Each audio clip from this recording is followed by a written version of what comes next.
নমস্কাৰ জয় আই অসম মই Shankar Bogibeel Assam police ABUB final cut off কিমান যাব হয় না নহয় এইটো প্ৰশ্ন লৈ কিনি বৰ্তমান সময়ত সবতকৈ বিতৰ্ক চলি আছে ফেচবুক বা ইনষ্টাগ্ৰাম বা ইউটিউবত যিকোনো সময়তে আপোনালোকে এই কমেণ্ট পাব দাদা মই ইমান নাম্বাৰ পাইছোঁ কিমান পাছ কৰিব পাৰিম নে নোৱাৰিম মই সেইটো বিষয়ে আজি মই ডিটেইলছ ভিডিঅ' বনাইছোঁ বা সেই বিষয়ে মই আপোনালোকক ডিটেইলছ জনাম যে আপুনি কিমান নম্বৰ যদি পায় আপুনি পাছ কৰাৰ সম্ভাৱনাটো যথেষ্ট পৰিমাণে থাকিব। এতিয়া কথাটো আহি যায় ডিষ্ট্ৰিক্ট ৱাইজ এটা কথা মনত ফাইনেল ধৰি ল'ব যে ডিষ্ট্ৰিক্ট ৱাইজ কাট আপ আহে এইটো কথা একদম ফাইনেল কথা যে ডিষ্ট্ৰিক্ট ৱাইজ কাট আপ আহে সেই কথাটো আপোনালোকে জানে। এতিয়া কথাটো হৈ গ'ল যে ফাইনেল কাট আপটো কিমান যাব সেইটো বিষয়ে মই যদি আপুনি কথা পাতিব যাওঁ তেনেহ'লে এই কেইটামান বস্তু আপুনি লক্ষ্য কৰিব আৰু সেই বস্তুৰ ওপৰত যদি আপোনাৰ গুৰুত্ব দি চাব। প্ৰথম কথাটো হৈছে যে আপুনি ৰিটেন আৰু ফিজিকেলৰ মাৰ্ক টোটেল যিমান আছে যিটো আপুনি ভাইবাৰ কাৰণে আহিছিলে সেই মাৰ্কটো কিমান নাম্বাৰ যদি আপুনি সাপোজ আপুনি কাট আপটো যদি এবি কথা পাতিছোঁ সাপোজ 113 পাইছে বা 112 পালে হা টোটেল মাৰ্ক 112 পাইছে আপুনি কাট আপত নাম্বাৰ আহিছে 107-8 সাপোজ মই কথা এটা ধৰিছোঁ 107-8 আহিছে আপুনি 113 পাইছে আপুনি SC STৰ হয় তেনেহ'লে আপুনি এক্সট্ৰা মাৰ্ক কিমান আছে সেইটো মনত থৈ ল'ব দেই। যদি আপোনাৰ ওচৰত এক্সট্ৰা মাৰ্ক আছে কথাটো বুজি লওক আপোনাৰ ওচৰত এক্সট্ৰা মাৰ্ক যেনেকৈ 2-3 নম্বৰ এক্সট্ৰা মাৰ্ক আছে যদি এবিৰ কথা পাতি আছোঁ এক্সট্ৰা মাৰ্ক যদি 1-2-3 নম্বৰ বেছি আছে যেনেকৈ আপোনাৰ কাটাপতকৈ 2-3 নম্বৰ বেছি আছে তেনেহ'লে আপোনালোকৰ মনত এটা থৈ ল'ব আপোনাক ভাইবাত বেছি পাবলৈ নালাগিব কিয়নো আপুনি ভাইবাত যদি 2-2.5 নম্বৰ পিছত আপুনি যদি পাই যায় তেনেহ'লে আপোনাৰ নম্বৰটো পাছ কৰিব সম্ভাৱনাটো যথেষ্ট পৰিমাণে 100% প্লাছ হৈ যায়। কিয় মই এই কথাটো ক'বলৈ বিচাৰিছোঁ যে ৰিজনটো হৈছে যে এবাৰ অভাৰলেপিং নহ'ব সেই কথাটো আপোনালোকে স্পষ্ট জানে যে অভাৰলেপিং হোৱা সম্ভাৱনাটো যথেষ্ট পৰিমাণে নাই মানে নহয় আৰু এটা ল'ৰাই 5টা 6টা যিটো পোষ্টত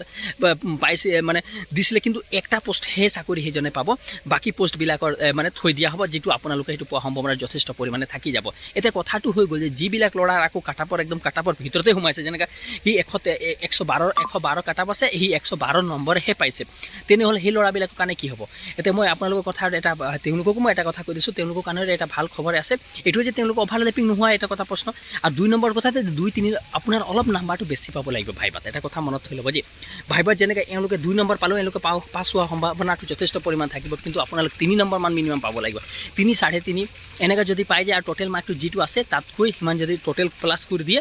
আপুনি 100% পাছ হ'ব। আপুনি যদি নহয় তেনেহ'লে এই কমেণ্ট কৰি আপোনালোকে জনাব পাৰে যে নহয় তেনেহ'লে যদি মই ইউবিৰ কথা পাতিবলৈ যাওঁ অ'কে ইউবি কথা প্ৰথম যদি মই চাবলৈ যাওঁ ইউবি কথাটো কি হৈছে আপোনালোকে একাডেমিকেল মাৰ্ক প্লাছ হয় আপোনাৰ এক্সট্ৰা মাৰ্কবিলাক যিটো সেইবিলাক প্লাছ হয় আপুনি সেই মাৰ্কবিলাক টোটেল কৰি কিনি আপুনি এক্সট্ৰা নাম্বাৰ কিমান পাই থৈছে সেই কথাটো মনত থৈ ল'ব এক্সট্ৰা নাম্বাৰ কিমান পাই থৈছে যেনেকৈ আপুনি এক্সট্ৰা নাম্বাৰ বোলে 5 আছে মই 6 আছে 7 আছে তাৰপাছত প্ৰত্যেকৰ এক্সট্ৰা মাৰ্ক এটা এড কৰিবই এইটো হ'বই বা আপুনি কাটাপতকৈ কিমান বেছি পাইছে সেইটো আধাৰতে ইউবিটা হয় কিন্তু এবিতকৈ ইউবিত চাকৰি পোৱাটো অলপ কঠিন হয় মোৰ হিচাপত কিয়নো এটাত একাডেমিকেল মাৰ্ক প্লাছ কৰা হয় আৰু সেই চব প্ৰত্যেকৰ ওচৰত একাডেমিকেল মাৰ্ক নাথাকিব পাৰে সেইকাৰণে ইয়াত মানে ফাইনেল কোৱাটোৰ সম্ভাৱনাটো যথেষ্ট পৰিমাণে নাথাকে কিয়নো নাথাকে মই কৈছোঁ যদি একাডেমিকেল মাৰ্ক আপোনাৰ ওচৰত 2-3 নম্বৰ আপোনালোকৰ মাতিবি থাকিব লাগিব 2 নম্বৰ যদি আপোনাৰ একেবাৰে একাডেমিকেল মাৰ্ক নাই তেনেহ'লে ভাইবাত ভাল মাৰ্ক হ'ব লাগিব ফিজিকেল বা ৰিটেনত ভাল মাৰ্ক হ'ব লাগিব তেতিয়া আপোনাৰ পোৱা সম্ভাৱনা যথেষ্ট পৰিমাণে হৈ যাব অন্যথা মানে হোৱাটো সম্ভাৱনা অলপ কম হ'ব কিয়নো আপোনালোকে মই কৈ দিছোঁ কি ইয়াত একাডেমিকেল যিটো মাৰ্কটো আছে সেইটো বহুত ল'ৰাবিলাকে মানে এক্সট্ৰা মাৰ্ক মানে ইউবিত এক্সট্ৰা মাৰ্ক লোৱা ল'ৰাবিলাক বহুত যথেষ্ট পৰিমাণে থাকে সেইটোৱে কথা হ'ল মেইন ইছ্যু আপুনি কিমান নাম্বাৰ পাইছে আপুনি কোন ডিষ্ট্ৰিক্টৰ হয় আৰু কিমান নাম্বাৰ পাইছে আপোনালোকে যদি মোক কমেণ্ট কৰি জনাই দিয়ে কিমান মাৰ্ক আছে আপুনি সবচে প্ৰথম ডিষ্ট্ৰিক্টৰ নাম কিমান নাম্বাৰ পাইছে আৰু তাৰ কাট আপ আছে আৰু আপুনি কিমান নাম্বাৰ বেছি পাই থৈছে সেই নাম্বাৰটো জনাই দিয়ক আপোনাক মই 100% কৈ দিব পাৰিম যে আপুনি পাছ হ'ব না ফেল হ'ব। তেতিয়াহ'লে ধন্যবাদ কমেণ্ট কৰি জনাবলৈ নাপাহৰিব।